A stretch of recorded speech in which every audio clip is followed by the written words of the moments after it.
Ok, boa tarde a todos. Boa tarde. Sejam todos bem-vindos. Boa tarde.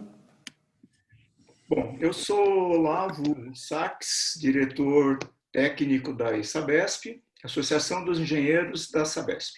Começamos mais um encontro Sabesp online.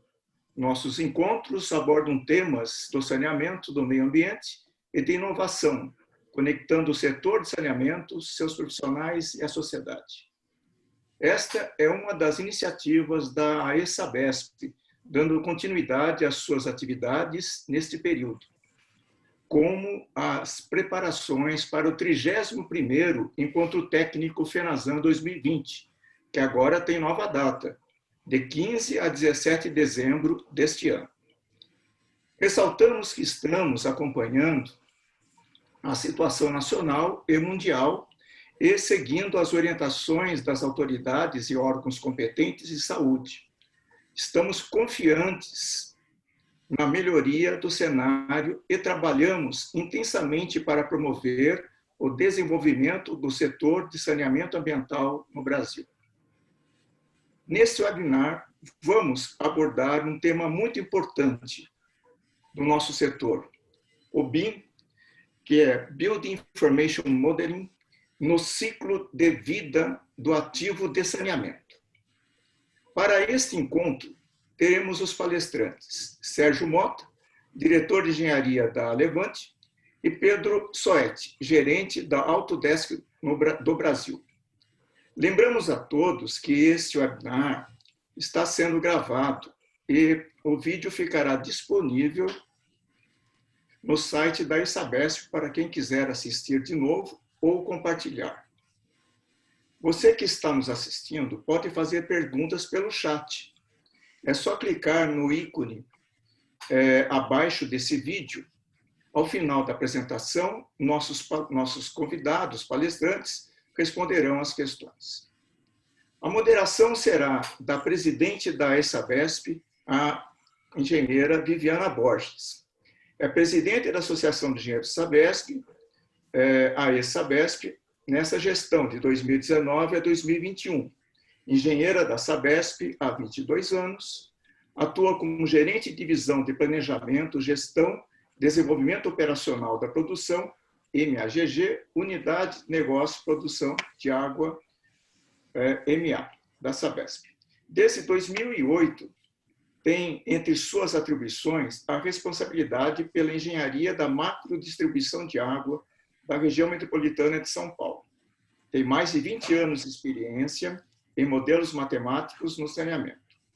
Formada em engenharia civil pelo Mackenzie, aperfeiçoamento em física newtoniana pelo Instituto de Física da Universidade de São Paulo, USP, especialização em engenharia de saneamento básico pela Faculdade de Saúde Pública de São Paulo, da USP, e mestrado em engenharia de recursos hídricos hidráulica pela Escola Politécnica, PoliUSP. Especialização em gestão pública pela Fundação Escola de Sociologia e Política de São Paulo, FESP São Paulo, e MBA em gestão empresarial pela Fundação Instituto de Administração, FIA USP. Com vocês, nossa moderadora, Viviana. Obrigada, Olavo. Boa tarde a todos. Obrigada a todos por participarem desse webinar. Obrigada ao Sérgio e ao Pedro. Gostaria de agradecer também a Edna, da Fazilio Ferroni, que nos ajudou aqui na realização desse evento. Gostaria de falar iniciar aqui falando um pouquinho sobre os nossos palestrantes, o Pedro e o Sérgio.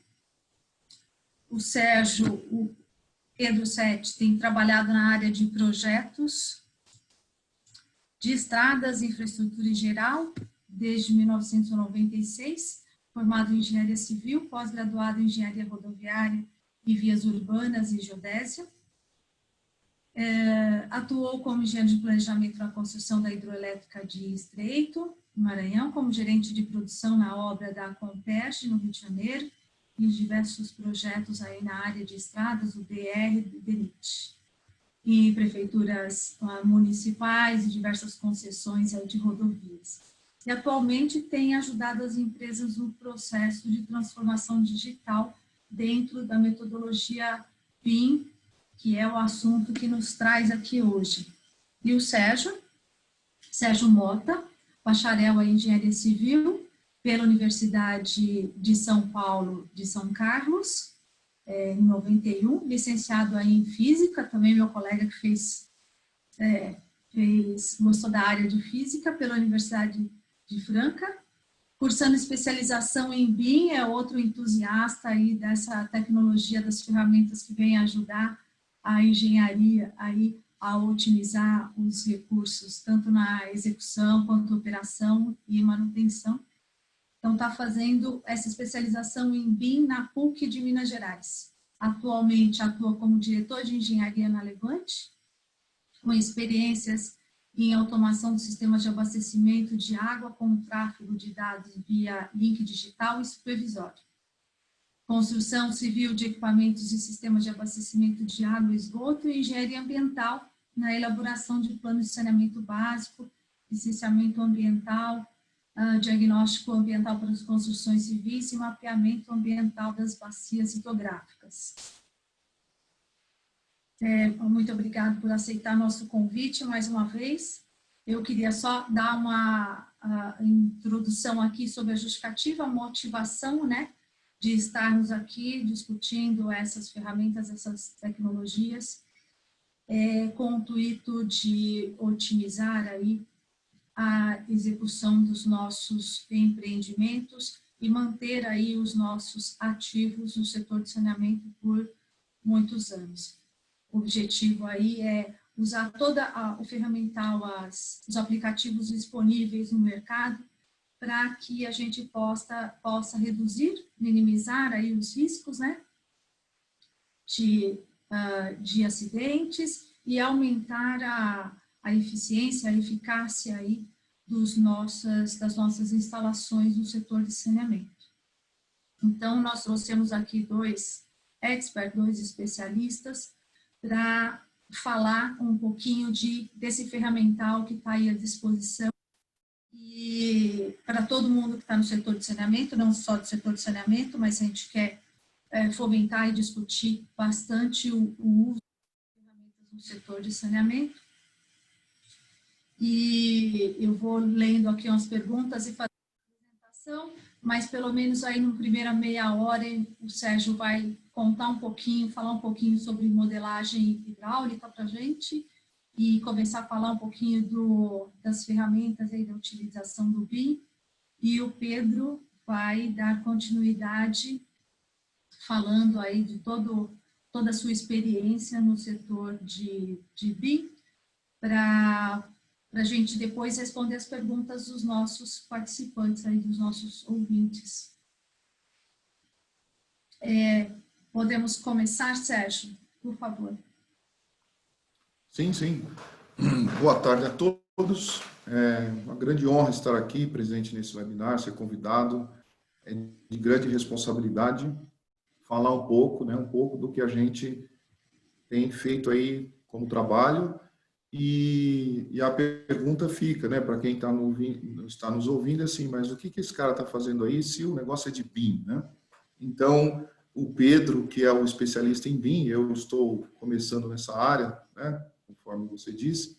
Então, por que eu estou aqui? Eu estou aqui para mostrar que um dos passos, né, desse trabalho em BIM faz parte disso tudo a modelagem hidráulica, né? Ou seja, nós vamos modelar alguma coisa que é física real, né, dentro do ambiente computacional, e essas informações serão utilizadas na gestão de todo esse processo. Então, o Pedro vai complementar essa visão do BIM no saneamento, que é algo que ainda está praticamente zero. Nós não temos isso ainda no Brasil, algumas experiências, mas nisso não é praxe de mercado, né? E não está acontecendo isso de forma ampla e restrita.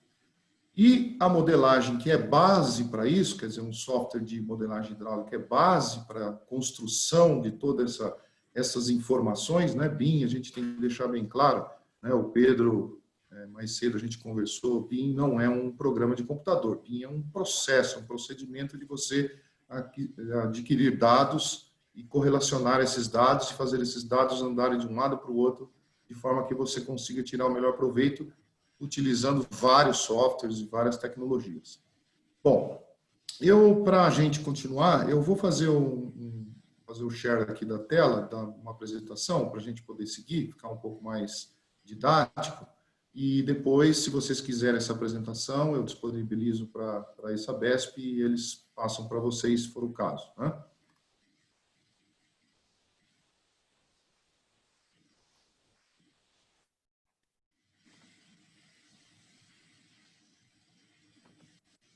Bom, o nome da nossa empresa, né, a Levante, eu sou o diretor técnico dessa empresa, está aí o meu nome de guerra aí, me chamo Sérgio Mota, mas o pessoal me conhece como Engenheiro Mota, mota@levante.com.br.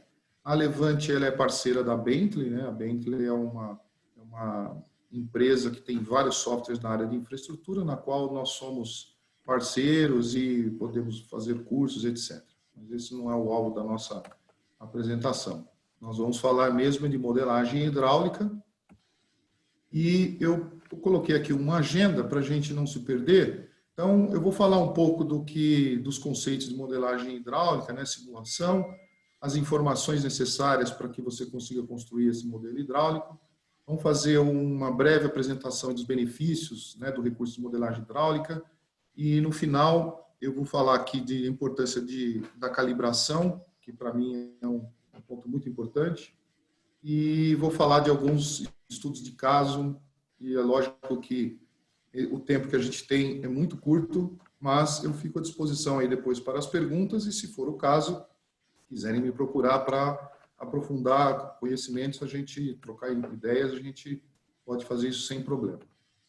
Bom, com a minha experiência em modelagem hidráulica, uma das coisas importantes que a gente tem que definir é uma metodologia. Então, nós desenvolvemos, né, através da experiência e também de estudos sobre o assunto, e nós chegamos a vamos dizer assim, uma receita de bolo que funciona muito bem, e eu acho que fica bastante claro para aquelas pessoas que ainda não trabalham com modelagem hidráulica, que estão aqui nesse momento.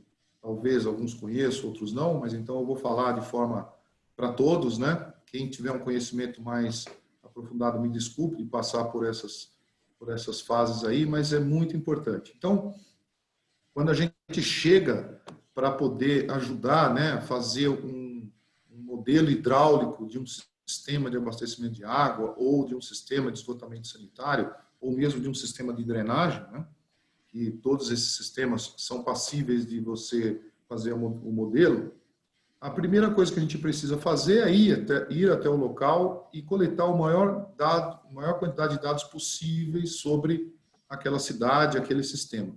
Então, a gente precisa caracterizar e fazer um diagnóstico, perceber junto a quem cuida do sistema quais são os planos ou quais são os estudos que eles já fizeram em algum outro momento da história daquele sistema. Depois que a gente tem todos esses dados, né, inclusive os dados de rede, os dados das bombas, dos reservatórios, etc., todos os dados, depois eu vou detalhar melhor isso, vou falar um pouco mais, né, mais rápido a metodologia. Depois que a gente tem todos esses dados, a gente cria um modelo hidráulico que a gente chama de preliminar. O que significa isso? Significa que eu vou colocar todos os dados pertinentes dentro do modelo, que vão representar o estado físico, né, do sistema, e através do software ele vai me cuspir uma série de dados, né? E por que ele é preliminar? Porque ele ainda não está totalmente completo com todas as informações. Quando a gente tem isso, a gente volta até o sistema, né, com as pessoas, a participação dos operadores, participação de quem faz planejamento, participação, né, do tal do Zé da Água, que conhece pra caramba o sistema. Muito importante eles estarem juntos nesse momento.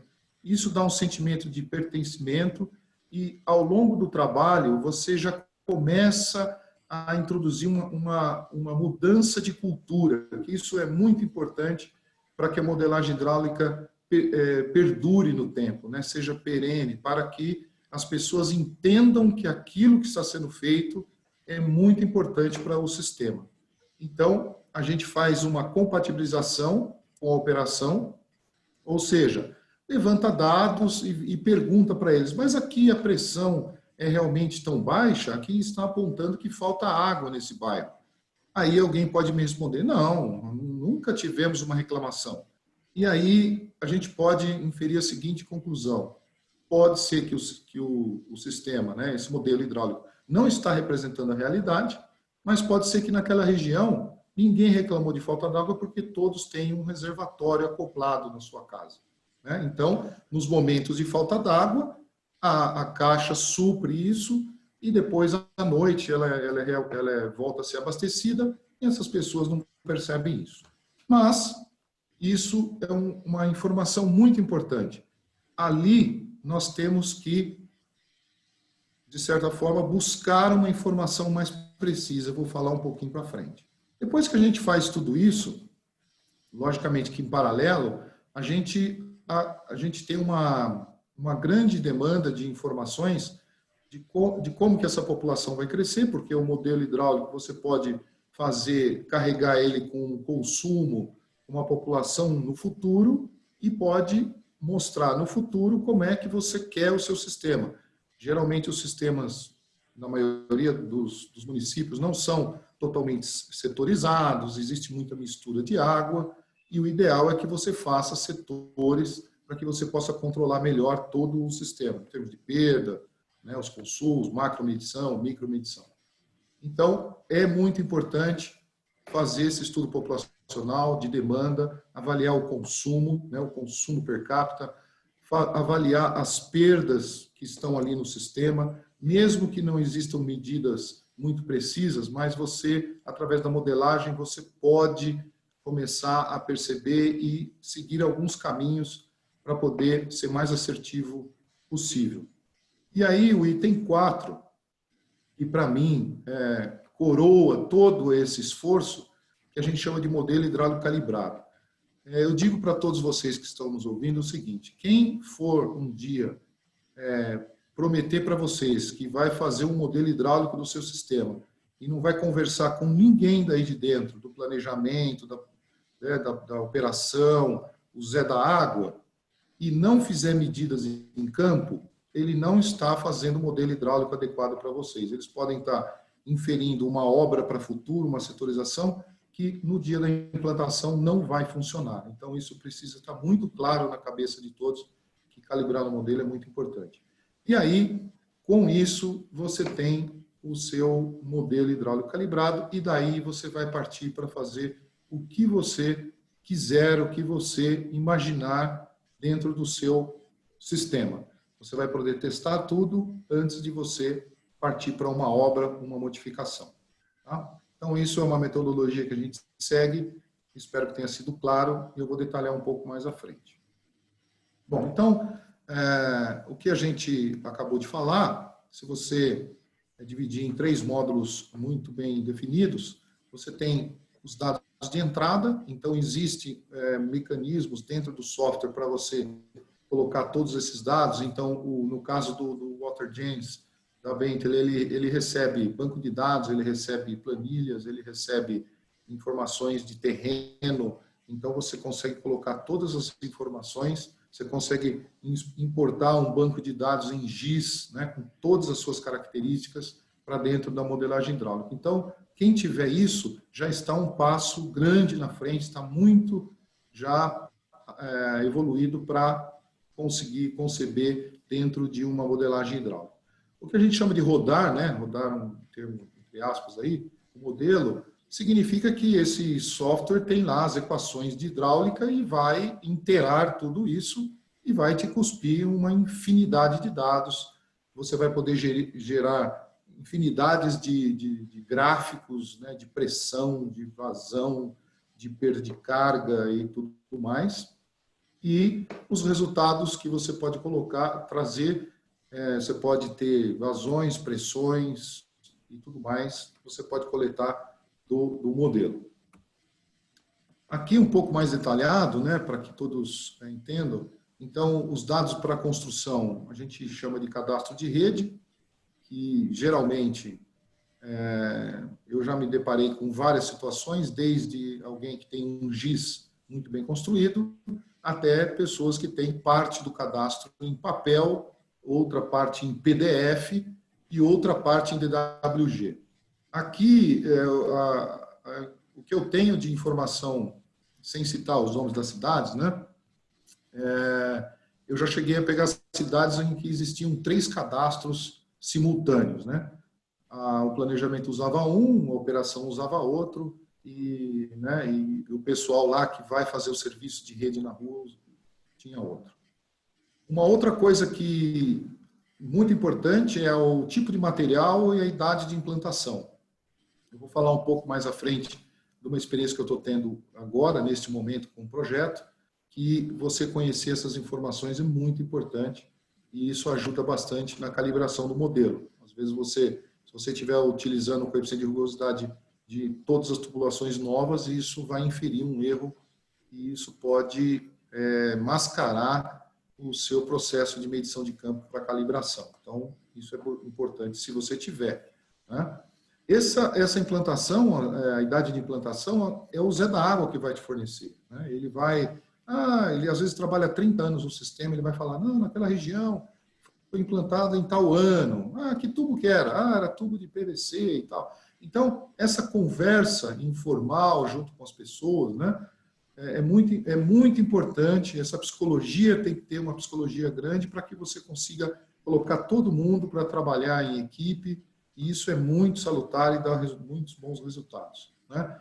Os equipamentos existentes também é outra dificuldade, né? É raro o sistema que tem lá cadastrado todas as bombas, se tem plano de manutenção, quando foi feita a última manutenção, que tipo de rotor ela tem. Então, o máximo que tem, às vezes, é a bomba, o nome da bomba, e às vezes não tem nem o rotor, né? Aí a gente procura isso em catálogos, mas volta de novo lá, tem que ir no campo, às vezes você tem que verificar em campo o que tem lá em cada estação de bombeamento. A setorização existente depende muito do cadastro e, às vezes, os setores mais novos, como um loteamento mais novo, às vezes ele já está até setorizado, porque ele foi concebido assim.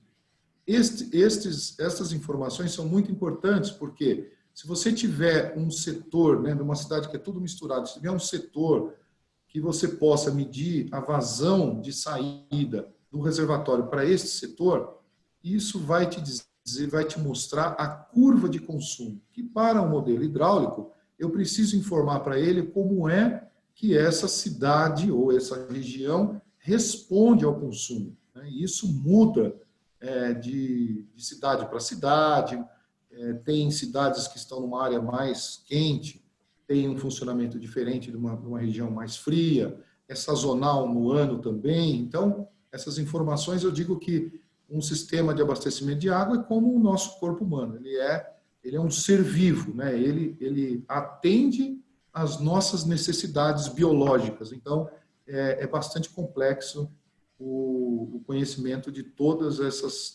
esse consumo, de como isso funciona. Bom, curva de nível é um dado importantíssimo, porque muito mais importante para cuidar do dado de pressão, no caso de água, se você tiver de 1 em 1 metro, ótimo, e isso é bom levar em consideração na hora de você fazer a calibração, tem que estar atento a isso. Na parte de drenagem e esgotamento sanitário, todos sabem que a curva de nível de 1 em 1 metro até menos seria muito importante para você fazer as concepções e analisar como é que está o sistema, né?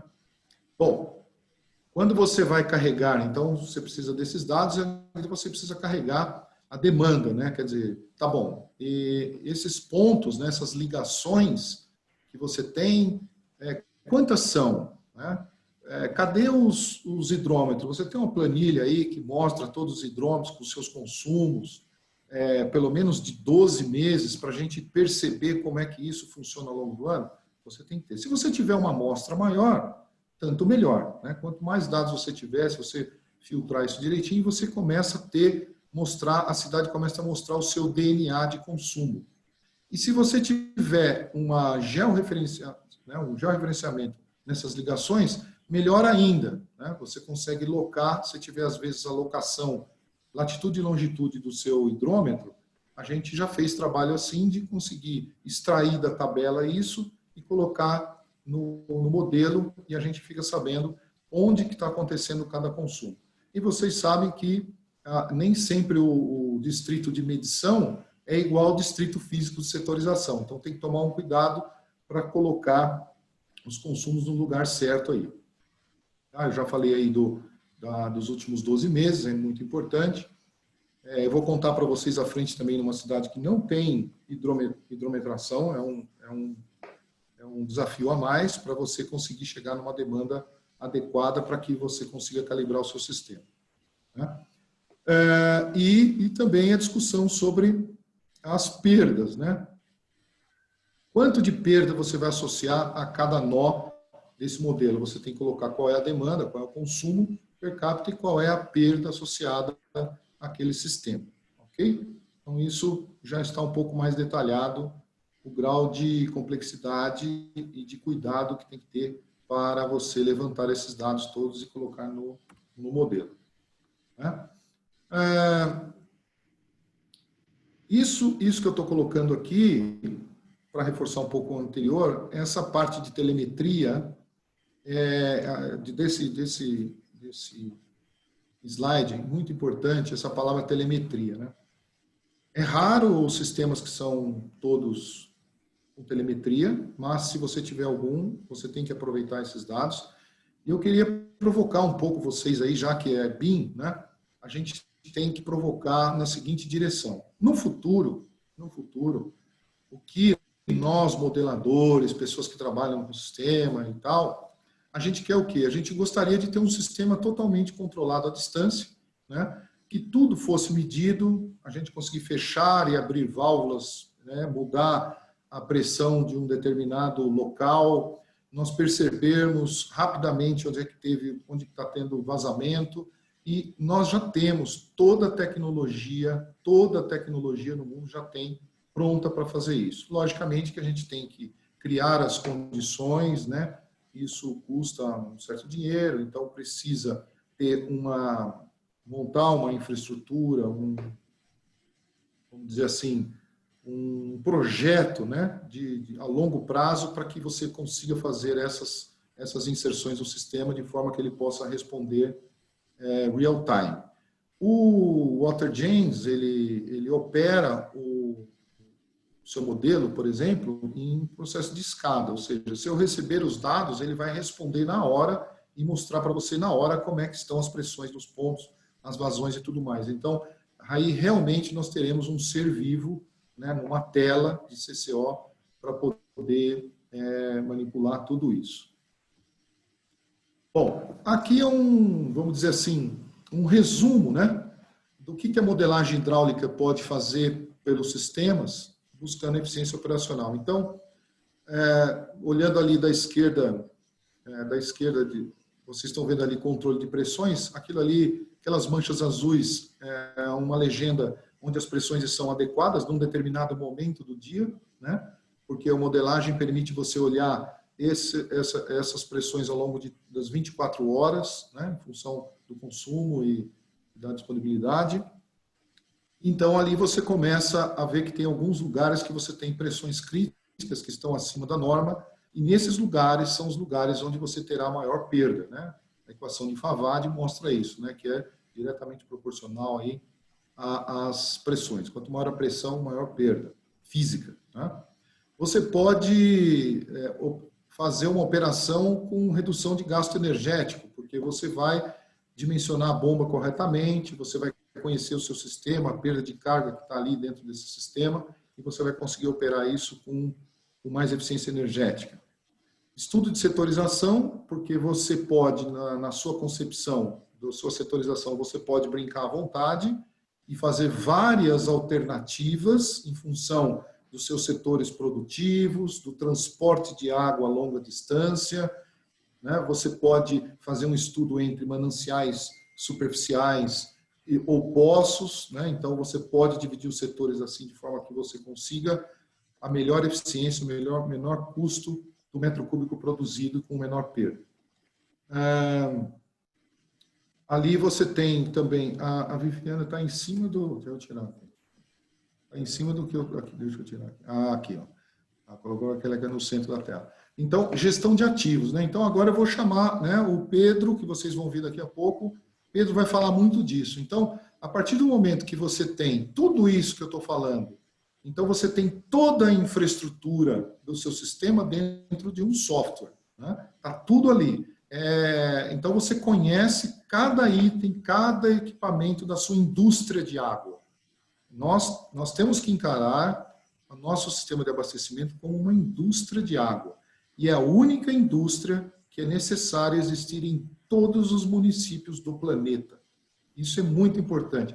A gente tem que entender que não dá para engolir você perder 50% do que você produz numa indústria qualquer. Isso é inadmissível. E nós temos que sempre pensar assim. Então, com isso, a gente vai ter toda a gestão de ativo, onde nós vamos trabalhar todas essas informações, controlar todos esses ativos, saber quando ter feito uma manutenção, quais são os custos envolvidos em cada um deles. A redução de perdas não precisa, já comentei, né? A partir do momento que você equaliza, você faz um estudo de autorização, equaliza as pressões, você vai naturalmente reduzir as suas perdas.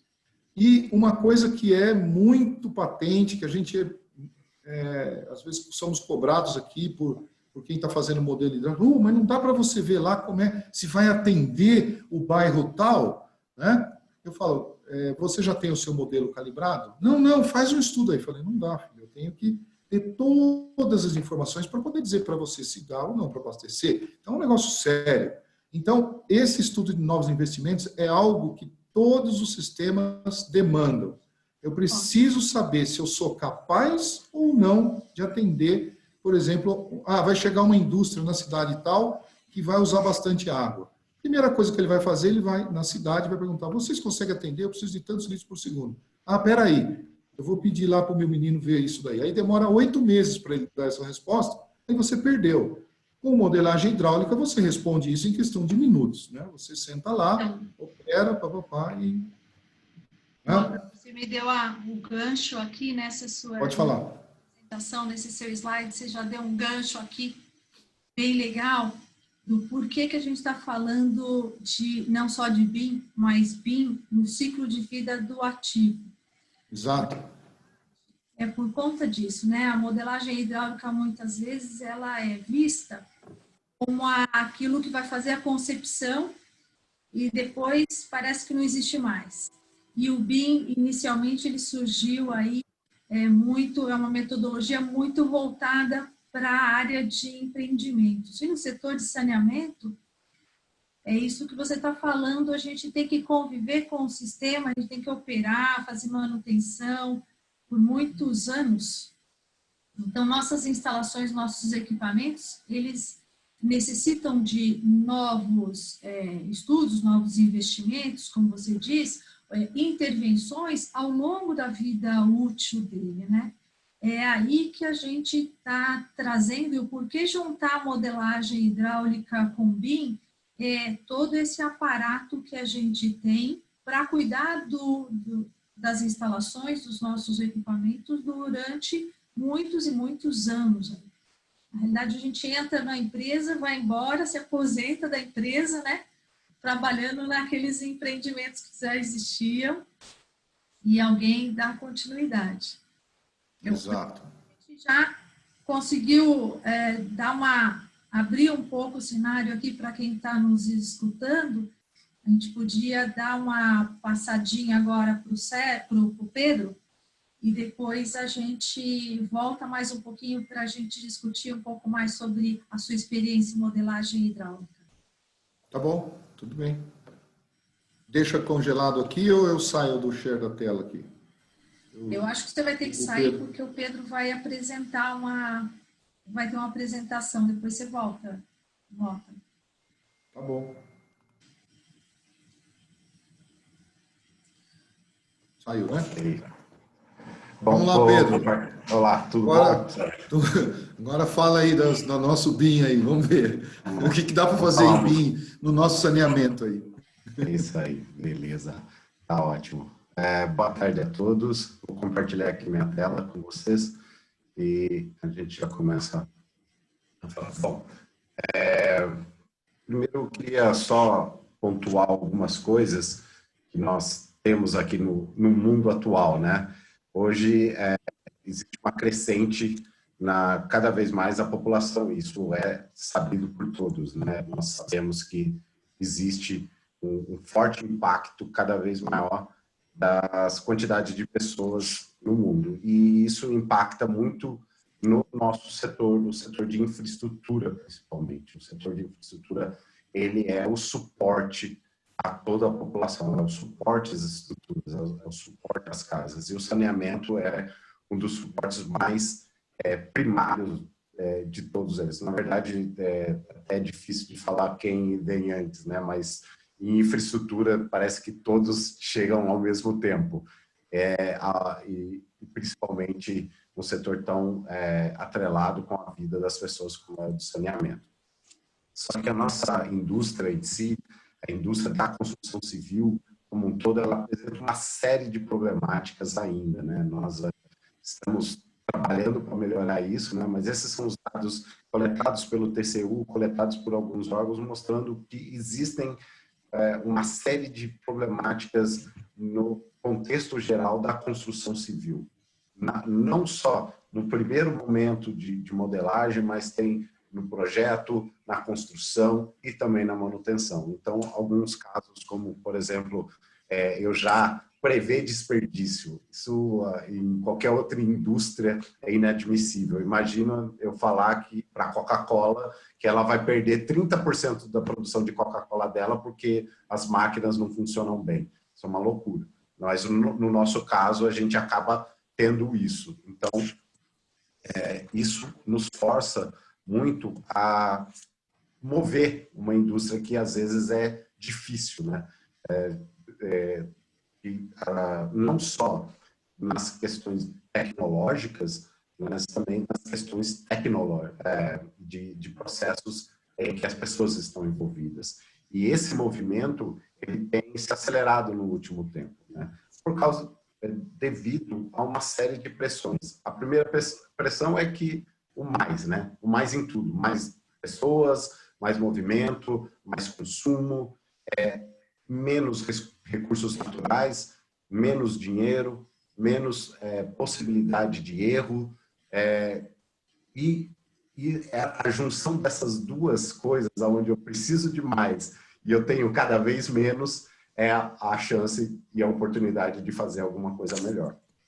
Então, a ideia é a gente mostrar como que o BIM pode levar essa indústria, pode levar tudo isso que eu comentei, dos problemas, para um outro patamar, né? Então, a ideia é exatamente da gente comentar um pouquinho disso daqui. Estou deixando o meu e-mail também, vou disponibilizar essa apresentação e a gente pode apresentar aqui. Eu vou tentar focar o máximo, vou ser bem sucinto na apresentação, mas depois a gente pode conversar, fiquem à vontade de entrar em contato, tem muito conteúdo que a gente pode passar para vocês, ok? Bom, falar rapidamente do que é o BIM, né? Porque foi dado aí muito um contexto sobre ele. Eu não vou aqui me aprofundar na ideia, vou falar rapidamente. E eu vou pegar a principal informação do BIM. BIM é um acrônimo de inglês de Building Information Modeling.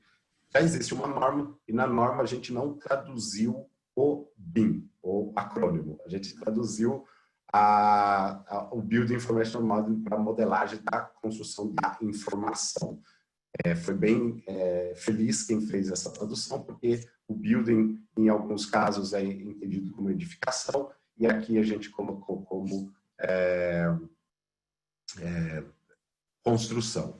E, na minha opinião, o BIM é um processo de construção virtual. E aqui a grande diferenciação de tudo que eu estou comentando, né? E dos processos tradicionais. Eu somente vou emular o que eu já fazia no campo, só que dentro de um ambiente computacional. Da mesma forma da modelagem, da tubulação, dos elementos, de testes e análise e simulação, eu vou fazer a mesma coisa aqui. Eu vou construir dentro do computador, eu vou estressar aquela construção, eu vou analisar todas as possibilidades daquilo dar errado, para que dentro do computador, no ambiente seguro, eu consiga ir depois para o momento da obra e fazer aquilo. E isso é feito com modelos tridimensionais inteligentes, né? O mundo é 3D, então também eu preciso simular isso em 3D dentro do computador. Aqui um exemplo de como que isso pode ser processado, né? Eu tenho um mundo, o mundo tem a sua topografia, tem o seu rio, tem os seus acessos, tem um adutor existente, tem uma série de elementos. E aqui eu vou inserindo alguns elementos. Isso daqui não é um vídeo de uma maquete, isso daqui é um print de tela, né? Eu fiz uma gravação de uma tela do próprio software. Então, o próprio software, ele me dá essa visualização, ele me dá esse sentido. Vocês olharem até quando eu mudo a câmera, ali a água ela muda de cor porque tem um sol, que o sol existe também no mundo real e ele é transportado para cá. E aqui tem toda a composição, aqui eu estou trazendo os projetos que foram feitos em outras soluções para esse software que emula o mundo, né? E tem aqui uma estação de elevatório de água, onde tem uma terraplanagem. Dentro dessa terraplanagem eu tenho aqui também uma drenagem auxiliar, uma série e tem uma adutora. Pedro, você pode repetir um pouquinho? Deu uma cortada no som. Ah, tá. Não. Então, é uma solução que emula o mundo e como as coisas funcionam dentro dele. E aqui eu consigo trazer os vários projetos, as várias soluções de N ambientes para o mesmo local. E nesse local eu consigo fazer com que eu simule e interaja com os projetos de uma maneira direta no próprio software. E o BIM, ele está altamente atrelado com uma outra definição de sistema, né, de projeto, que é o GIS, né, o Geographic Information System, onde o GIS é onde eu tenho todas essas informações que permeiam e baseiam o meu projeto que eu vou modelar em BIM. Da mesma forma, a gente estava discutindo, da mesma forma que eu tenho no GIS elementos associados a banco de dados, no BIM eu também tenho objetos associados a banco de dados. E esse movimento, ele se retroalimenta dentro do seu ativo e dentro do seu legado. Então, a coordenação de vários sistemas de projeto também fazem parte do que o BIM preconiza. Tá?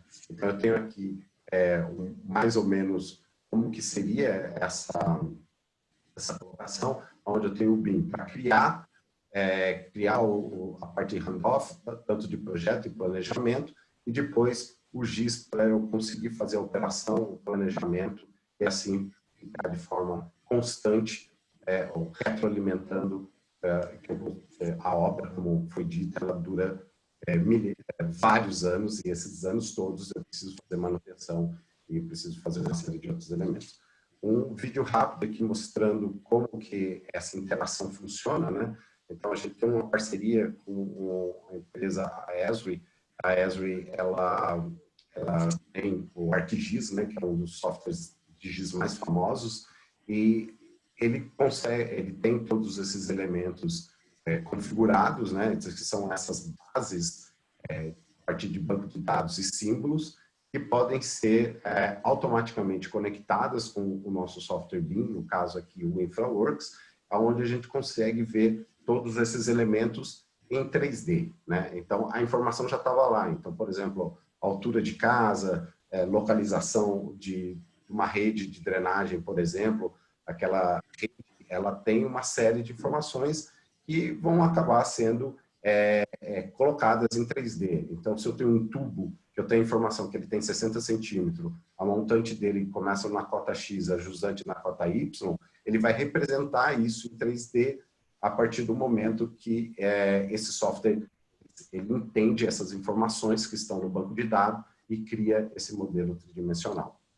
E isso é conectado pelo grande sistema da nuvem, e todas essas informações são atualizadas automaticamente. Então, um refresh eu consigo, por exemplo, ali cadastrar um novo hidrante, que foi só por texto, informação, e aquele hidrante aparece no modelo tridimensional.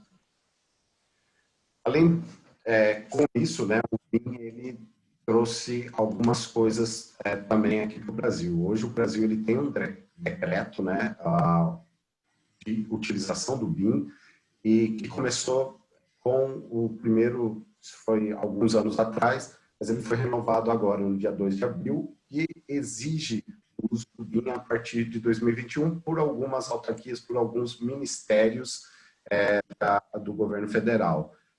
Inclusive, o Ministério de Infraestrutura, com que a gente tem trabalhado com eles também já começaram a utilizar, e eles criaram um comitê próprio. Esse comitê que é o comitê de criação do próprio Ministério da Infraestrutura a partir dessa portaria do dia 6 de maio. Então, ali define, por exemplo, o DENIT, uma série de outros órgãos, DOCAS, etc., que vão trabalhar com projetos pilotos em BIM. Então, isso é um movimento que está no mundo inteiro e impactando diretamente aqui no Brasil.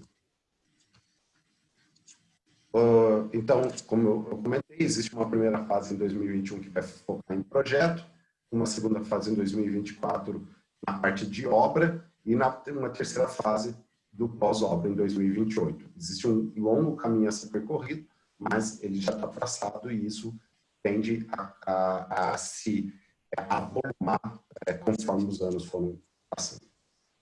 Bom, falar um pouquinho da própria Sabesp, né? A própria Sabesp já é utilizadora da metodologia BIM. Existem alguns casos e alguns projetos que foram feitos pela própria Sabesp, que foram contratados, inclusive, utilizando a metodologia, algumas preconizando a metodologia e também associando isso a algumas das tecnologias que nós possuímos. E a ideia não é somente ter uma tecnologia que melhore os projetos, mas que também trabalhe com uma forma integrada com todos os elementos. Aqui a Márcia Ars, ela hoje trabalha diretamente na implementação do BIM dentro da Sabesp, e ela faz um trabalho muito grande de trazer isso para os processos internos que a própria Sabesp possui. Aqui eu vou mostrar um exemplo de uma estação elevatória. Nessa estação elevatória, o próprio projeto foi feito dentro dessa metodologia, aquilo que eu comentei, com elementos, com objetos paramétricos dimensionados e desenhados para que isso reflita um mundo existente. Então, aqui cada elemento tem a sua cor, tem a sua forma, tem a sua função definida para que ele seja construído da forma correta. Funcionando dentro do computador, a chance de não funcionar no mundo real é muito menor, e isso traz benefícios claros para todo mundo. Um deles é a própria programação da construção. Isso eu consigo, a partir desses elementos, associar o meu projeto a uma planilha de planejamento e conseguir emular, ao longo do tempo, a própria construção. Então, essa estação elevatória de esgoto, eu consigo verificar, por exemplo, a parte de estocamento de árvores, etc., quando vai ser feito, o que vai ser feito, quando eu vou fazer uma obra preliminar, e aquilo ao longo do tempo vai sendo levado em conta, e aqui eu consigo ver o dia, a semana e como que aquela obra vai estar. Então, isso é o que a gente chama de 4D, quando a gente associa o 3D ao tempo, e assim conseguimos ampliar a utilização. Um outro caso bem emblemático aqui, inclusive aqui com o link, bem interessante, foi a utilização pelo Exército Brasileiro das soluções da Autodesk também para o uso do BIM, para uma nova rede de esgoto na Baía de Guanabara. O interessante é que esse projeto, além de ter envolvido uma série de novos materiais, concepções de tipos de tubulação, etc., ele também foi todo projetado e concebido em BIM. E eles conseguiram economizar cerca de 40% do valor inicial da obra o que é um valor muito grande, é muito expressivo quando você fala qualquer coisa acima de 5%, 6% em obras de infraestrutura, que a gente trabalha na casa do bilhão por trilhão, né? Alguns outros exemplos aqui também que nós possuímos, que além do próprio uso, isso impacta a vida das pessoas, né? As pessoas que estão trabalhando, as pessoas que estão recebendo isso, a população como um todo, conseguir com que eu economize um dinheiro tão grande deles, conseguir entregar uma obra, que nem essa daqui que eu vou mostrar para vocês, que é uma estação de tratamento de água, 12 meses antes do prazo final que foi estipulado, é uma coisa que traz não só uma satisfação para o próprio órgão que está fazendo aquilo, mas também traz um ganho muito significativo para a própria população, né? Reduzir, por exemplo, o custo em 15%, que estava orçado em 100 milhões para 85 milhões, também, mas o prazo para ter aquela estação e servir a população muito mais rápido é uma das coisas que a gente só tem conseguido com o BIM. Vou mostrar mais para frente para vocês um caso. Pedro, desculpa um minutinho, deixa eu te interromper só um minuto. Acho pena tirar um pouco o seu vídeo para ver se a gente consegue ouvir a sua voz num time mais contínuo. Pode ser? Pode ser. Bem. Porque está cortando muito a sua fala, perde um pouco a informação. Ok, sem problema. Bom, então com isso a gente tem praticamente dois momentos aqui, né? A gente tem um momento em o projeto 2D, ele tem das obras localizadas, o próprio modelo BIM, e temos os projetos de obras lineares, onde o projeto sai do 2D também e vai para o modelo BIM em 3D. E assim fazer tanto o cronograma, simulação 4D, etc. Então, aqui, uma das soluções que nós possuímos é basicamente uma coleção. Essa coleção de softwares, que é a EC Collection, isso é como se fosse um pacote de soluções da Autodesk, como se fosse o nosso Netflix, onde eu possuo todo um cenário de soluções. Só um momento que eu vou colocar um fone de ouvido que talvez melhore o áudio.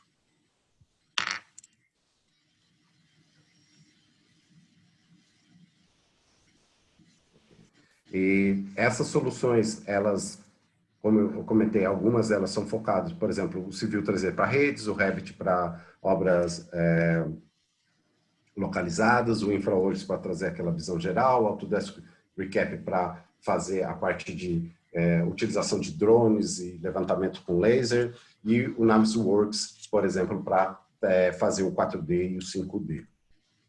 A gente sabe muito bem que o ciclo de vida do projeto em BIM, ele trata tanto do projeto à execução, mas o grande tempo é dentro da operação, e o BIM ele tende a trazer uma melhora no processo como um todo, desde o seu planejamento até a operação, porque nós trabalhamos sempre com perda de informação. Sempre que eu saio do planejamento, vou para o projeto, eu vou perdendo informação até chegar na operação.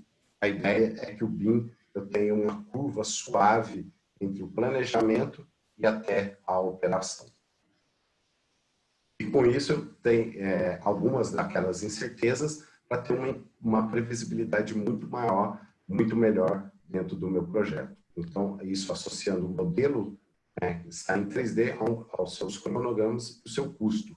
Assim eu consigo a redução dessas problemáticas dentro do BIM. Um relatório que eu recomendo a todos que estão começando a estudar sobre o BIM, entender um pouquinho sobre ele, é esse do Business Value BIM Border Project, onde ele apresenta algumas informações sobre a implementação do BIM no mundo, principalmente para empresas de saneamento. Então, hoje a maioria está focando muito em facilities, ainda pouco em infraestrutura linear. alguns benefícios, por exemplo, para a companhia, como a Sabesp, ele tem uma melhor colaboração, satisfação do cliente final muito maior, um aumento da reputação, né? Entregar, como eu disse, né? Entregar uma estação de tratamento 12 meses antes aumenta muito a reputação. Para a equipe de projetos dentro do órgão, melhora muito as soluções de projetos, a redução de erros e omissões e a qualidade do projeto. Todos esses dados são referentes a uma série de empresas que foram pesquisadas e que chegaram a esses valores. Vocês podem depois conferir nesse relatório, que é um relatório muito completo sobre isso. Os processos, dentro dos próprios processos, né, uma redução de conflitos e problemas de coordenação, melhor comunicação do próprio projeto, né, a compatibilização das disciplinas se torna muito mais fácil em 3D, uma redução significativa de aqui request for information, informações de projeto, são aquelas dúvidas que ocorrem em campo, acaba a gente não tendo muita visibilidade. E na entrega de projetos, né? Então, a qualidade, uma das coisas mais citadas, né, é sobre realmente a parte de redução de conflitos e problemas, qualidade do projeto e melhores soluções de projeto. Tendo a visualização em 3D, eu tenho a tendência de conseguir visualizar muito melhor esses projetos. Bom, rapidamente, né? Como implementar? Basicamente, eu preciso de uma série de elementos que virem em volta do que a gente chama de diretriz e modelagem. Basicamente, temos templates, sistemas complementares, processos, softwares, assistentes, né? No caso, são softwares que auxiliam os softwares BIM, relatórios, objetos, isso virando de uma maneira completa. Como eu falo, o BIM ele não é um software em si, mas ele é um conjunto de sistemas que estão em volta daquele software, mas a principal é a engenharia ainda. Onde que geralmente a gente começa, né? Esse daqui é um gráfico bem interessante da Arcades, e eles também têm um white paper muito bom sobre a implementação de BIM, principalmente para a infraestrutura. Onde a gente começa aqui considerando o level 0, que é o level onde eu só trabalho em CAD, o level 1, que é um misto de CAD com BIM, mas com CAD muito atuante ainda, o level 2 com o BIM já sendo sobressaindo, né, 80-20, e o level 3 que é totalmente em BIM, todo o projeto, desde a sua concepção até a sua manutenção, todo ele em BIM. E isso se dá, basicamente, de uma implementação de curto, médio a longo prazo. E aqui varia muito de empresa para empresa, mas muitas das empresas têm conseguido atingir o BIM conectado depois de 2 anos que começaram a implementar o BIM de forma sistemática dentro daquele círculo onde eu tenho uma série de implementações e coisas que são importantes de serem observadas. E o BIM, ele como eu disse, ele não é só software, mas ele faz, a tecnologia, ela tem um papel fundamental, porque com a tecnologia, eu vou escrever os meus processos, e eu escrevendo os meus processos, eu vou treinar as minhas pessoas naquela tecnologia e dentro daquele processo. Então, tudo isso daqui, ela tem que ser feita de uma forma coordenada e dentro da própria empresa. Passando rapidamente pelas ferramentas que a gente possui, uma delas é o InfraWorks. O InfraWorks é a solução que vai trazer a possibilidade de eu integrar esses mundos. Então, aqui, por exemplo, em Santa Isabel, é uma cidade aqui do interior de São Paulo, eu consigo criar todo o modelo da cidade no ambiente virtual. Ele pega essas informações a partir de dados GIS, de forma que estão disponíveis na nuvem ou não, e a partir dali eu consigo modelar uma nova rede em 3D, e essa rede ela vai ser implementada dentro daquele local onde eu estou observando ruas, eu tenho elementos existentes de drenagem, eu tenho elementos existentes de outras redes que eu vou conseguir visualizar dentro do meu projeto. Uma outra solução é o próprio Revit, né, como a gente comentou, onde ele tem um sistema próprio de tubulações. As pessoas que trabalham com BIM associam o Revit muito ao projeto arquitetural, mas ele tem um módulo de MP, né, específico para projetos hidráulicos, projetos não só de casas, mas também de estações de tratamento, onde eu consigo, por exemplo, uma flange, saber exatamente a quantidade de parafusos que eu tenho e depois somar isso tudo automaticamente. Então, todo esse projeto sendo feito em 3D, sendo feito dentro do que preconiza as melhores práticas de projeto e antes mesmo, errando menos e trazendo o projeto de uma forma mais específica. Ele também já faz algumas simulações, então eu tenho, por exemplo, uma bomba aqui, e essa bomba ela tem uma vazão específica, eu consigo saber exatamente, e ele vai simular, a partir dessa vazão, velocidade, etc., se esse sistema ele funciona com essa capacidade. Então, eu consigo simular isso rapidamente dentro da solução. E isso é uma das coisas que, cada vez mais, os softwares estão evoluindo. Eles já são muito bons para modelagem e o próximo passo é exatamente essa, a simulação cada vez mais forte dentro dos softwares de modelagem.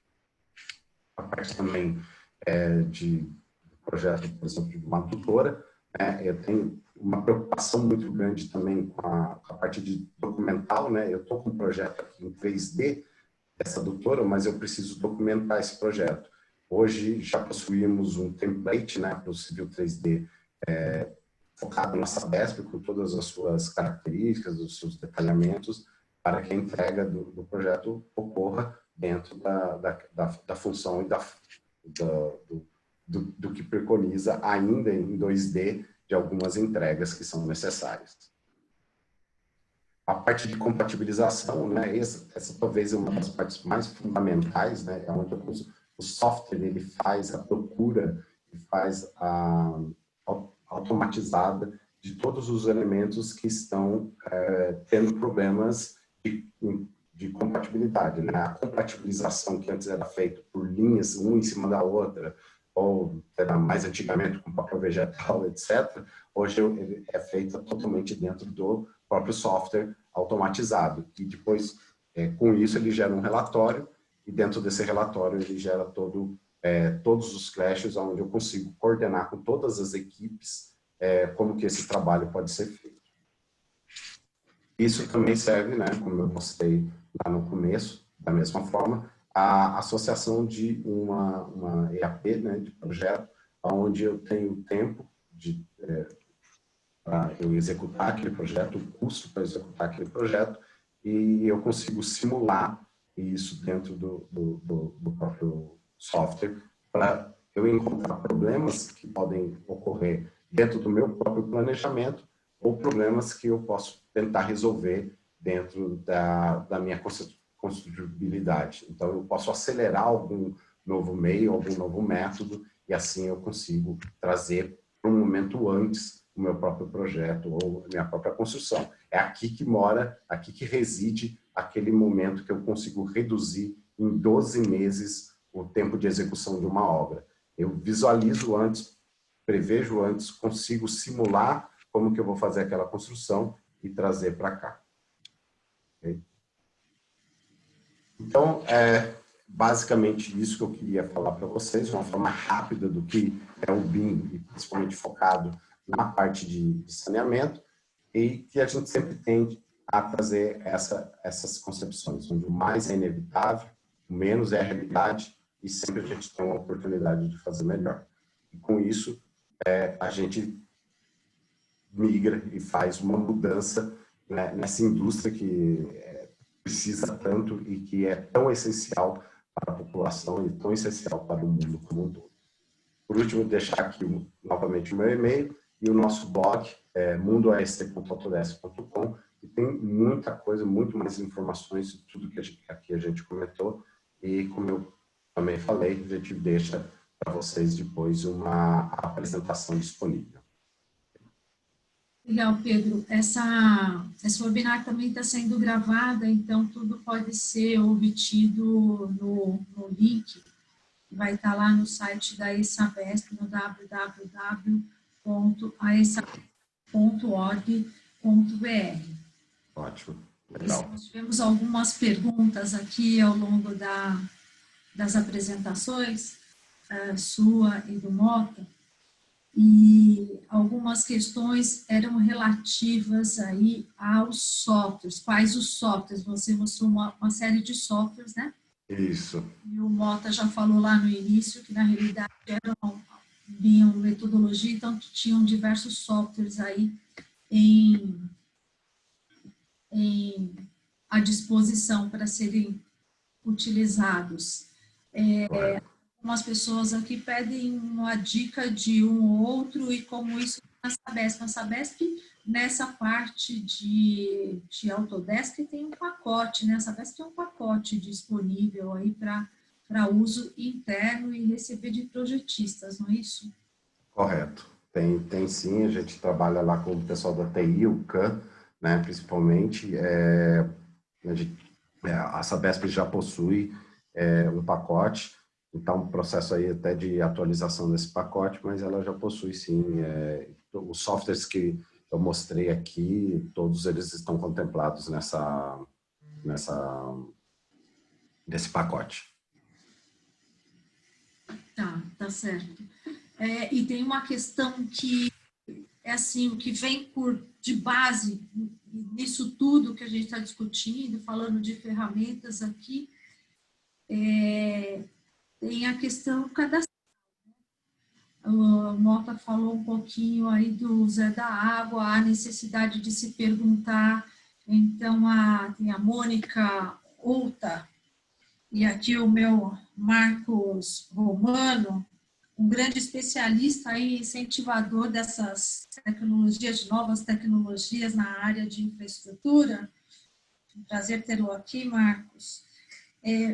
Coloca aqui a questão de mudança a dificuldade de se obter cadastro e a necessidade de uma mudança de cultura, a questão de valorização de cadastro. Sérgio, será que você poderia falar um pouquinho para a gente? Porque na sua experiência aí com modelagens de diversos municípios, né, você tem experiência com municípios grandes e pequenos, como é que você consegue lidar com essa dificuldade? Veja, nós temos que separar, eu gosto de separar assim, né? Existe o sistema de abastecimento de água, onde nós estamos trabalhando com uma rede sob pressão diferente da atmosférica. E nós temos as nossas duas redes, a de esgotamento sanitário e drenagem, que está sob pressão atmosférica. Estas duas últimas, elas não têm como nós, vamos dizer assim, driblarmos o cadastro correto, né? Mas a vantagem que a gente tem é que o cadastro de uma rede de esgotamento sanitário e drenagem, ela é visível, ela é fácil de você detectar onde está e quais são os dados, né, os parâmetros desta rede. Basta você coletar cota, né, tampa do PV, fundo do PV, que tubo que chega, que tubo que sai, e aí com estes dados você consegue migrar para fazer o modelo, e o modelo vai apontar se em algum momento essa tubulação não está aguentando a parte do esgotamento, está havendo estrangulamento, subindo no PV, né? Ou seja, uma tubulação que é feita para não resistir pressão e às vezes ela fica pressurizada. Então, eu vejo assim que o cadastro desses dois sistemas, esgotamento sanitário, ele é prioridade, você tem que investir no cadastro, ele é trabalhoso e é tempo, né? Você vai despender tempo para fazer isso. Quando a gente olha para o cadastro de água, se você tiver como premissa, primeiro conhecer todo o cadastro, né? Conhecer todas as redes, a sua posição, a sua profundidade, o seu diâmetro, etc., você vai gastar rios de dinheiro e você, mesmo assim, não vai ter um sistema perfeito, um sistema fidedigno, né? Um cadastro fidedigno. e você vai perder uma janela de oportunidade porque você vai investir muito dinheiro em algo que é desnecessário nesse momento. Vou explicar por quê. Nós temos dados, que inclusive são fornecidos pela Bentley, a nossa experiência também mostra, que você consegue resolver mais do que 90% do seu cadastro de água fazendo o modelo hidráulico dele. Por quê? Porque a gente passa pelo processo de calibração. Então, você pode não ter a exatidão da posição da rede naquela rua. Você pode estar passando ela um pouco distante do ponto que realmente ela está. Então, se eu vou fazer uma interferência lá, então você está me dizendo que talvez aquela rede eu não encontre naquela posição. Estou dizendo isso. Mas, quando você faz o modelo e ele está calibrado, você tem uma assertividade muito grande. Mesmo porque parte desse cadastro acaba passando da cabeça do Zé da Água para dentro de um modelo, né, um modelo computacional que vai servir ao longo do tempo. Aí vem o pulo do gato. Você já vai conseguir, eu chamo isso de um plano de voo, você vai ter um plano de voo, né, com tudo descrito, todas as ações que você vai fazer em emergência. Então, você vai saber quais são as suas emergências, quais são os serviços que você tem que fazer de imediato, curto, médio e longo prazo. Eu chamo de emergência o agora. Eu chamo de imediato de 1 a 2 anos. Eu chamo de curto de 4 a 5. Médio, 8, 10 e longo, 15, 20. Né? Então, o que acontece? Você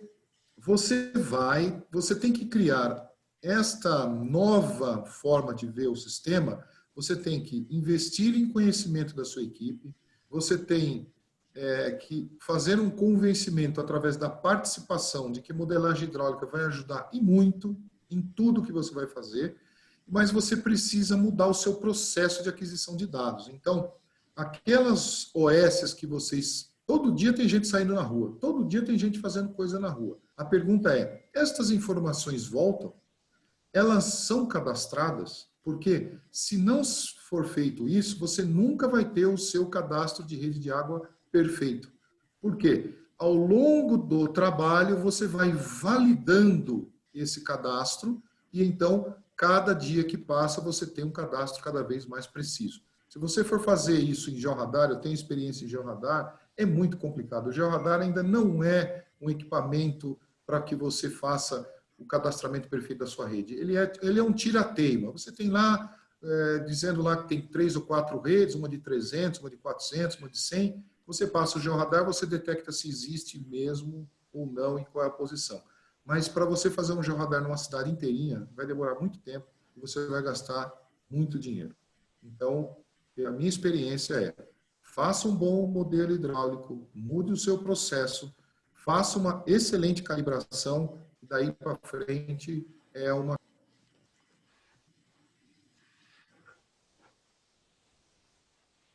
De continuar o trabalho. Acho que é isso. Respondido, eu acredito. Acho que... Pedro, você consegue voltar ao seu vídeo? Sérgio, você consegue voltar ao seu vídeo? Ah, sim, o vídeo do... Tá. Isso. Tá um pouco mais escuro. Pedro, e para você agora, esse desafio de cadastro, como que as ferramentas estão aí à disposição e como é que você consegue lidar com essa dificuldade de cadastro? Isso, hoje o cadastro foi o que foi comentado, é o grande legado, aquele legado que está debaixo da terra e às vezes eu não consigo saber o que está lá, né? Então toda a ideia do BIM, ser lindo, maravilhoso, etc., eu faço em 3D e chego lá, tem uma pedra bem no mesmo lugar porque eu não levantei aquilo. O levantamento das condições de contorno em infraestrutura, ela é essencial, né? Enquanto que a gente vê para construir um prédio, o pessoal faz aquele levantamento topográfico meio mambene. Se eu fizer a mesma coisa em infraestrutura, eu não vou conseguir passar para lugar nenhum. Eu preciso, sim, de um cadastro bom. Hoje existe uma série de melhorias nisso, né? Essa importância do cadastro, ela é fundamental e cada vez mais o entendimento dos órgãos, o entendimento dos projetistas em entregar isso, ele avança. Hoje né, já faz um tempo, a Sabesp exige que todos os projetos sejam cadastrados no sistema de cadastro, do cadastro GIS, que a Sabesp possui esse cadastro. Pode ser utilizado dentro dessas ferramentas. Mas, além disso, existe um legado gigantesco de coisas não cadastradas. E esse é talvez o maior gap. E entra um pouco da informação. Eu considero hoje 3 tipos de obtenção de dados, né? Os dados que são obtidos a partir de plantas, a partir de elementos ou pesquisa em campo, os dados que estão distribuídos na minha base já em GIS, cadastrada, bonitinha, e um terceiro que são os dados que estão distribuídos para todo mundo, né? A gente tem aí o OpenGIS, a gente tem o próprio, a base do Google, né, que é a base da NASA com a superfície terrestre. A gente vê, por exemplo, a Prefeitura de São Paulo disponibilizando uma nuvem de pontos de toda a cidade, num portal onde eu consigo importar isso e levar para o meu projeto. Ali tem já alguma coisa também subterrânea, uma série de outros elementos. Então, na minha opinião, existe uma série de coisas que precisam ser melhoradas ainda e outras coisas que precisam ser democratizadas, né? O dado em si, ele ser democratizado, principalmente em relação às bases, porque ajuda todo mundo, né? Não só quem vai fazer o projeto de uma rede, mas também uma pessoa que vai fazer o projeto de uma rua, uma estrada, etc. Então, é esse o intuito. Pedro, você tinha comentado mais cedo sobre qual é a posição do setor de saneamento aí com relação ao Brasil, com relação ao mundo. Às vezes a gente tem a impressão, exatamente por conta disso que o Mota fala, às vezes a gente fica com a sensação de que a lição de casa não foi feita, não foi feito o cadastramento, as pessoas do setor de saneamento se aposentam, levam embora toda aquela informação operacional e de manutenção que ela tinha, e que o setor de saneamento está muito atrasado com relação ao BIM. Então, você falou, a Sabesp tem diversas iniciativas aí de água e esgoto, né, ETA, ET, reservatórios, adutoras, mas e o setor de drenagem? E como a gente está em relação ao país, os estados de São Paulo com relação ao país e o país com relação ao mundo nesse setor de saneamento? Sim, a parte de drenagem também, né, mais um dos conjuntos da parte de infraestrutura, igual o saneamento, ele pode ser estanque, drenagem também é um projeto estanque, né, que ele existe por si só, diferente, por exemplo, eu vou ter drenagem também em rodovias, eu vou ter drenagem também em grandes terraplanagens, etc., mas a drenagem em si, ela também é feita de forma separada. Hoje existe, sim, já um movimento muito grande na área de infraestrutura de saneamento.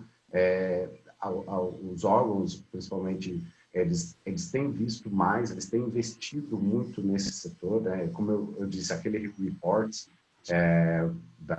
que eu apresentei, que tem um link, que depois eu posso passar o link para vocês, mas na apresentação ele está lá, ele mostra isso muito, não só no Brasil, mas como no mundo inteiro. Existe uma crescente evolução na implementação dessas soluções do BIM para infraestrutura. Para você ter uma ideia, na Alemanha, o BIM só é obrigatório para infraestrutura. Eles acreditam que se eles conseguirem que toda obra de infraestrutura for feita em BIM, eles vão ter um retorno muito grande no financeiro e de tempo, né? Porque, novamente, a infraestrutura em si, ela é a base. E quando a gente trabalha com isso, existe foi até dito, eu estava lendo rapidamente as mensagens, as perguntas, é um trabalho muito grande que nós precisamos fazer como um todo, na criação de templates, na criação de objetos, na criação da interoperabilidade entre as ferramentas, no entendimento do que sai, que foi muito bem dito, né? As soluções que a Bentley apresenta para fazer o dimensionamento e depois a modelagem, né? O dimensionamento em si, que se ele não for colocado em contexto, ele fica ali perdido. É a mesma coisa que se eu coloco a minha modelagem que não suporta a quantidade correta. Então, todos esses elementos, eles são fundamentais para o projeto. Então, esse trabalho grande que tem sido feito dentro da própria Sabesp e toda a sociedade do governo federal como um todo, ele reflete, e põe o Brasil hoje, talvez até na vanguarda, junto com alguns outros países, pelo menos no entendimento e na concepção do que é o BIM, essa massa crítica que tem surgido no setor. Mota, acho que você tinha alguma experiência para contar para a gente na sua apresentação, no seu PowerPoint. Você gostaria de complementar? A gente tem uma série de perguntas aqui. A Tainá faz uma pergunta, na realidade, ela nos ajuda aqui com uma complementação interessante, né?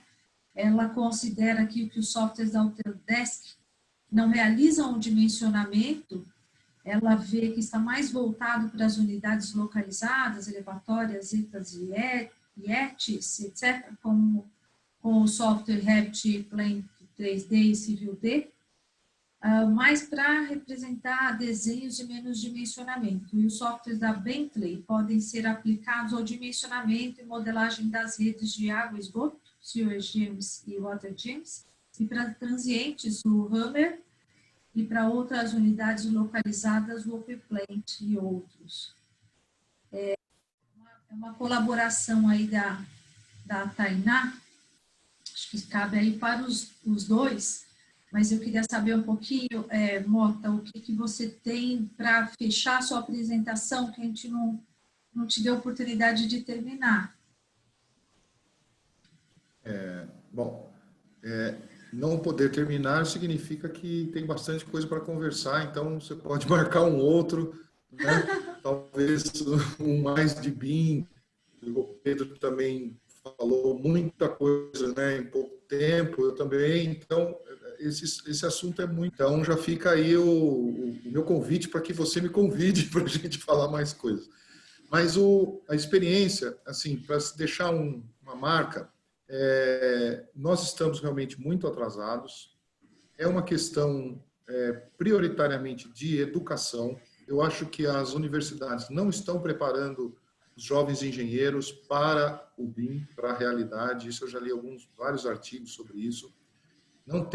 A academia não tem essa preocupação, né? Talvez esse movimento que nós estamos fazendo aqui fora e essa pressão de fora para dentro da academia, pode ser que a academia mude a sua forma de ver. Então, uma das coisas que eu vejo como dificuldade é a capacitação de pessoas, porque um engenheiro que sai, que ouviu falar, né? Eu estou aqui em São Carlos, tem 2 universidades, uma federal e a USP, e, na verdade, as pessoas são... né? Então, uma pessoa nova entra para trabalhar e ela acaba adquirindo esse conhecimento ali que a empresa tem. Então, isso eu acho que é um problema grave que a gente precisa enfrentar, ou precisa divulgar, ou precisa, através das instituições fortes, fazer uma pressão para que estas pessoas saiam, né? Eu acho que a Autodesk, quanto a Bentley, a gente faz um trabalho na parte universitária, de ter software para eles com licença gratuita e tudo mais, mas isso só não basta. As pessoas de dentro da universidade também não estão ainda conectadas com o mundo aqui fora. Essa é a sensação que eu tenho. Passei pela universidade pública, isso há 30 anos atrás era assim, e hoje, pelo que eu percebo, continua. Então, existe uma inércia muito grande. Por parte dos sistemas de abastecimento de água, também passa pelo mesmo processo de falta de capacitação. As pessoas acabam passando lá num concurso. Não necessariamente todas as pessoas são como você, né, Viviana, que fez diversos cursos, foi estimulada a fazer várias capacitações, você tem a vontade de, então tem também essa questão humana, mas as empresas, né, como a Sabesp, como uma outra empresa, sendo ela de uma cidade pequena ou não, tem que ter esse cunho de educacional, de fomento da informação. O que nós estamos fazendo aqui é despertando nas pessoas que existe isso e que o caminho é árduo. Não é um negócio apertar botão, instalar o software no computador e vamos sair fazendo tudo em BIM. Então, não é assim. Nós temos que passar por capacitações, temos que passar por mudança de mentalidade. Isso tem que ter um tato muito grande na área de psicologia para que as pessoas aceitem o novo. Isso é muito complexo. Então, eu vejo que para startar essa mudança, né, logicamente tem o decreto lá que o Pedro apresentou, é uma mola propulsora, mas é uma mola propulsora para as empresas. E, logicamente, nós vamos fazer a nossa parte também, porque a gente acaba prestando esse serviço para alguém, essas informações começam a ser divulgadas e aí o trem anda. Mas eu diria que com as minhas experiências, 99,9% dos municípios brasileiros, eles não têm nada. Não têm uma boa gestão, não sabem o que estão pilotando. É um avião sem bússola, sem nenhum controle, estão voando às cegas. Tá? E isso está demonstrado que nós temos um sistema muito antigo, que ele está próximo do colapso. Então, na minha visão, o sistema de abastecimento de água, esgotamento sanitário, nem se concluiu ainda, quer dizer, nós estamos construindo parte deles. O sistema de drenagem, ele é colapsado desde a parte do planejamento urbano, né, porque a drenagem tem que estar incluída dentro do planejamento urbano. Isso não foi feito. Aqui em São Carlos nós temos um problema sério de drenagem e a gente só discute isso, quando eu falo a gente, né, as pessoas de São Carlos só discutem isso quando inunda o centro, né? E acaba com todo mundo, e mata um, e dá prejuízo. Agora, parou a chuva, ninguém mais discute, ninguém toca esse negócio para frente. Então, tem um problema de maturidade, de gestão. Acho que o maior problema é gestão. É isso. Genericamente é isso. Agora, para contar experiências em cada cidade, as dificuldades, aí vai bastante tempo, daria para fazer um webinar só sobre isso, para quem se interessar, estou à disposição. Essa é a minha visão. Não sei o que o Pedro pode colaborar aí com a sua... É exatamente essa. A mesma ideia, inclusive, é o que eu estava comentando. A universidade é fundamental para a disseminação e implementação do BIM. O BIM, ele entranha no meio da disciplina. Ele não é uma disciplina extra. Eu sempre falo isso, né? Eu vou falar, a gente tem disciplina de BIM. Está errado. Já está errado. Não tem que ter uma disciplina de BIM. O BIM, ele tem que estar na disciplina de estradas, ele tem que estar na disciplina de saneamento, ele tem que ter em todas as disciplinas. Ele é uma forma, ele vive em conjunto com a engenharia. Ok, pode ter uma introdução, etc. e tal, do que é o BIM, mas isso pode ser em sistemas tecnológicos. Sabe? Mas a ideia do BIM é ele nascer junto, ele crescer junto com o curso, etc. Então, as universidades ainda estão muito atrás nesse processo. As que estão melhores estão dando cursos especializados em BIM, né, durante a formação. Ok, legal, pelo menos melhor do que nada, mas ainda a menina dos olhos seria ver o professor ensinando estradas, falando que, olha, no BIM você vai ter que alimentar as informações dessa maneira, etc. E tal. Aí seria o suprassumo, aí talvez aí demore um pouquinho para chegar nesse momento.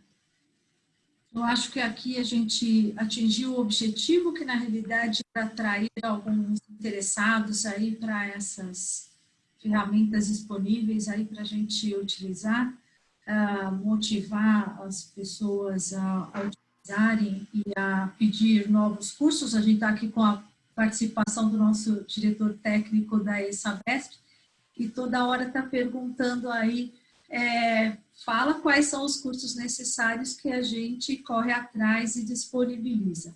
A Levante já tem alguns cursos aí programados que agora a gente está tentando fazer nesse momento de pandemia, muita coisa online, e estamos tentando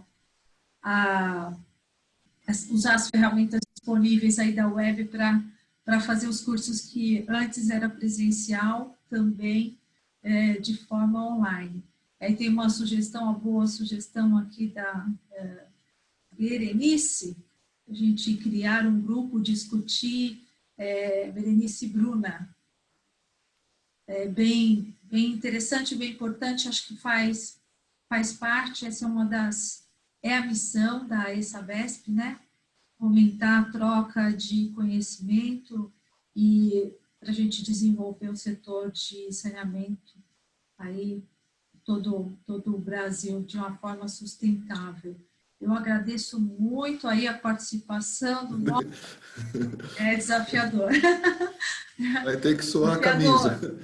Tem que suar a camisa. Só a camisa. Mas é bom, o Brasil tem muita oportunidade para todos que estamos ouvindo. Quem entrar nesse mundo aí vai ter coisa para fazer e não tem gente para dar conta de tudo que o Brasil precisa fazer. Em toda a área de infraestrutura, seja rodoviária, portuária, aeroportuária, construção de ETA, rede. Nossa, é gigantesco. E são áreas que a gente não sai da faculdade sabendo, né? Você tem que se tornar especialista ao longo dos anos, tem que estudar. Ainda não, tem alternativa. Não para parar, não. A engenharia é muito parecido com a medicina, só que na medicina eles criaram o sistema de você fazer você tem que ir para o hospital, escolher sua especialidade, etc. e tal, né? Não, a gente já sai, já acha que sabe projetar tudo, etc. Não. Nossa. Tem que estudar muito e a área de infraestrutura, ela passa como se fosse alguns slides. Transporte, saneamento, isso aqui, acabou. Exatamente. Vão lá construir as coisas. Então, estudar muito depois. Cada ano que passa, a gente percebe que, eu acho que daqui a uns 20 anos, eu acho que eu vou ser um engenheiro bom, né? Já tem uns 30 formados, daqui a uns 20 vai ser, agora eu tô bom. Parece que eu estou entendendo. Parece que eu estou entendendo bem as coisas. Não, é complexo, é bastante complexo. Isso. Eu quero agradecer muito aí a participação de vocês e as pessoas que participaram aqui no chat fizeram perguntas, porque isso é bem importante para nós, a gente sente quais são os interesses, quais são as necessidades, o que a gente tem que fazer para atender a demanda aí do setor. Então, é bem importante para a gente, principalmente aí as colaborações, as dicas dos nossos palestrantes e dos nossos ouvintes que participaram aqui pelo chat. Agradeço a todos. Agora é com você, Olavo. Obrigado, Vivi. E antes que o pessoal me deixe sozinho na sala, a gente tem alguns recados importantes para dar para todos. Tá? Em primeiro lugar, eu quero agradecer a participação do Sérgio Mota, diretor de engenharia da Levante, um parceiro nosso aí, e o Pedro Soet, gerente na Autodesk do Brasil. Tá? E a nossa presidente, Ana Borges, que foi a moderadora e segurou o rojão aí muito bem, isso é a especialidade dela, eu acho que ela conduziu muito bem esse webinar. Tá? Eu também quero agradecer a todos vocês que acompanharam esse webinar e lembrar que esse vídeo estará em breve no nosso site para quem quiser assistir novamente ou compartilhar. Nossos próximos encontros, a ISABESP Online, nós temos um programado para dia 16 de junho, amanhã, né, onde nós vamos falar de engenharia em pauta com o palestrante, o engenheiro Vinícius Marques Marinelli. Ele é candidato a presidente do CREA São Paulo, então às 10 horas teremos um webinar com ele. Tá? Também temos marcado para o dia 18 de junho, às 10 horas, Momentos Tecnologia com a Hermética, com o tema Próxima Geração de Reparo de Redes, Abraçadeiras Autosselantes, Bilabial, Fabricante Hermética. Tá? Não percam esses webinars. Também nós temos, aproveito para informar sobre nossos cursos. Nós temos cursos em andamento e treinamento em modelagem hidráulica, utilizando a ferramenta WaterGens, e treinamento em simulação hidráulica para redes de esgoto com Sirgens. São ferramentas da Bentley. Dê uma olhada na programação do nosso site e vocês verão quando serão esses cursos. O link para informações e inscrições está no nosso chat e no site da AESABESP.